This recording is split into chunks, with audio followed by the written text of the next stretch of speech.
오늘은 그리스도 제자의 삶을 살라, 이런 제목의 말씀을 좀 드리겠습니다.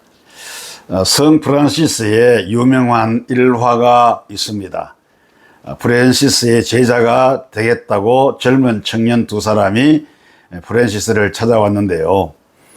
마침 배추를 심고 있던 이 프란시스는 찾아온 두 젊은이에게 이렇게 말하고 자리를 잠시 떠났습니다. 잠깐 다녀올 때가 있으니 자네들이 내 대신에 배추를 심고 있게. 그런데 배추를 심 때 뿌리를 하늘로, 잎을 땅으로 심게. 이렇게 말하고는 프란시스는 자리를 떠났어요. 얼마 후에 프란시스가 돌아왔습니다. 한 젊은이는 프란시스가 부탁한 대로 뿌리를 하늘로 하여 그리고 잎을 땅에 이상하게 이렇게 반대로 심어 놓았습니다.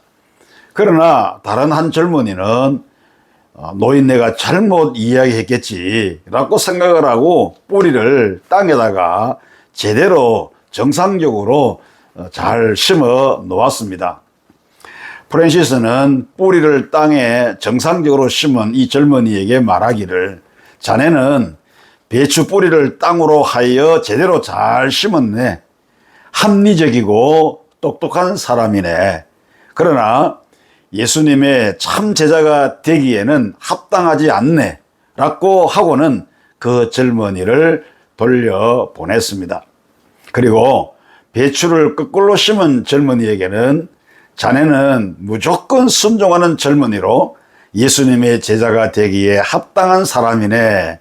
자네만이 나의 제자가 되기를 허락하겠네 라고 하면서 그 젊은이를 프란시스가 제자로 받아 주었습니다. 그렇습니다, 성도 여러분. 예수님의 제자는 스승이신 주님의 말씀에 무조건 순종하는 그런 사람인 것입니다. 자기 뜻을 내세우지 않고 주님의 뜻을 앞세우는 사람이 주님의 제자인 것입니다.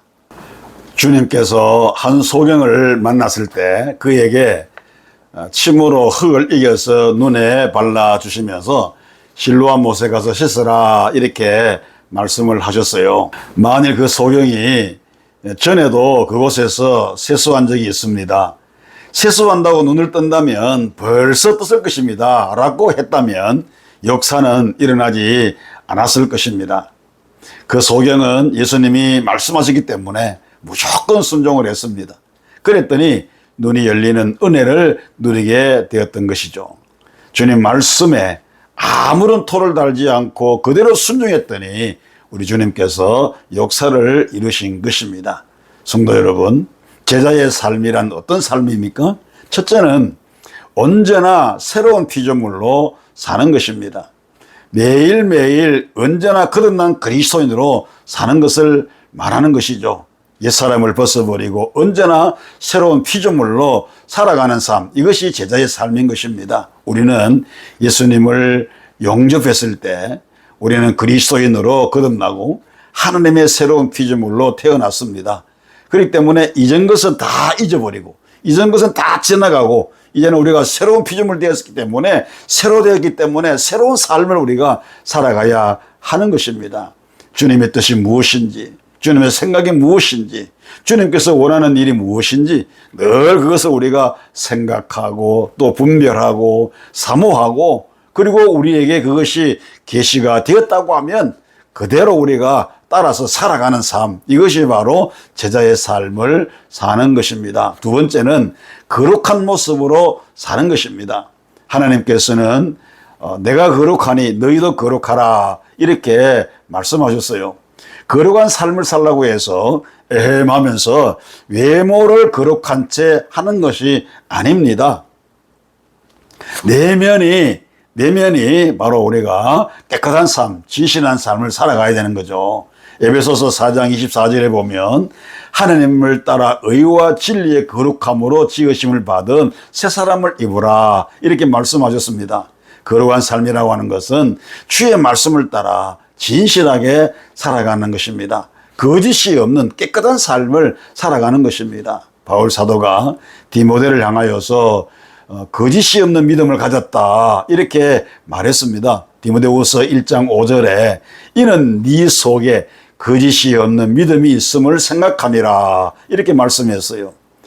디모데가 가지고 있는 믿음 어떤 믿음입니까?